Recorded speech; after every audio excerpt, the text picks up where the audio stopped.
ఉభయ గోదావరి జిల్లా పట్టభద్రుల ఎమ్మెల్సీ ఎన్నికల్లో కూటమి అభ్యర్థి పేరాబత్తుల రాజశేఖర్ విజయం వైపు కొనసాగుతున్నారు.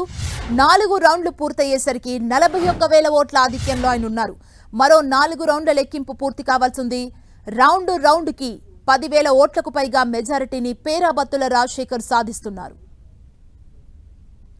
ఏలూరులో కౌంటింగ్ కేంద్రం వద్ద నుంచి పూర్తి సమాచారాన్ని మా ప్రతినిధి శ్రీనివాస్ అందిస్తారు.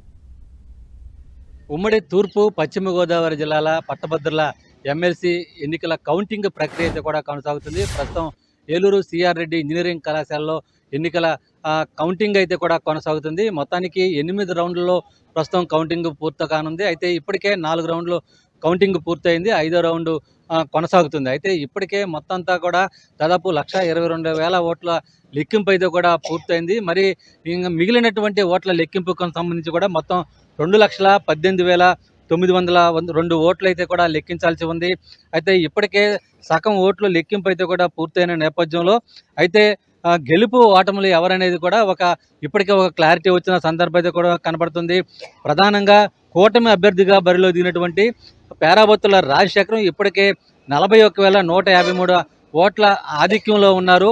మరోవైపు అటు ప్రధానంగా పీడీఎఫ్ అభ్యర్థిగా ఉన్నటువంటి దిడ్ల ఈర్రాఘవులకి 23,252 ఓట్లు మాత్రమే ఇప్పటి వరకు కూడా వచ్చాయి. అయితే చెల్లిన ఓట్లు చల్లని ఓట్లన్నీ కూడా ఇప్పటికే వేరు చేసినటువంటి అధికారులు ఇప్పుడుకు సంబంధించి కూడా ఎన్నికల కౌంటింగ్లో ఇప్పటివరకు పూర్తయిన ఓట్లకు సంబంధించి కూడా చల్లని ఓట్లు అయితే కూడా దాదాపు 10,000 ఓట్లు అయితే కూడా చల్లని ఓట్లుగా గుర్తించడం జరిగింది. అయితే 5వ రౌండ్ పూర్తయ్యడానికి మొత్తానికి సంబంధించి కూడా ఈ మెజారిటీ దాదాపు 50,000 పైచులకే వచ్చే అవకాశం ఉందని చెప్పి కూడా వాళ్ళంతా కూడా ఆశాభావం వ్యక్తం చేస్తున్నారు. మరోవైపు ఇప్పటికే కొంత క్లారిటీ అంటే గుంటూరు కృష్ణా జిల్లాల పట్టభద్రుల ఎమ్మెల్సీలో అటు తెలుగుదేశం పార్టీ అభ్యర్థి ఆలపాటి రాజేంద్ర ప్రసాద్ అయితే కూడా భారీ మెజారిటీతో విజయం సాధించడం జరిగింది. అలాగే ఉభయ గోదావరి జిల్లాలకు సంబంధించి పట్టభద్రుల కూటమి అభ్యర్థి విజయం సాధిస్తారంటూ కూడా అటు టీడీపీ కానీ అలాగే జనసేన కానీ బీజేపీ సంబంధించిన నేతలైతే కూడా అభిప్రాయపడుతున్నారు. మరోవైపు పూర్తిగా అటు ఎన్నికల ప్రక్రియకు సంబంధించి కూడా కొంత పోటీ ఉంటుందని ముందుగా భావించినప్పటికీ కూడా రౌండ్కి కూడా దాదాపు 1,000 ఓట్ల మెజార్టీ అయితే కూడా కూటమి అభ్యర్థి సాధిస్తున్న పరిస్థితి కూడా ఉంది. మొత్తం 8 రౌండ్లు పూర్తి అయ్యడానికి మొత్తం ఎన్నికల కౌంటింగ్ అంతా కూడా పూర్తి కానుంది.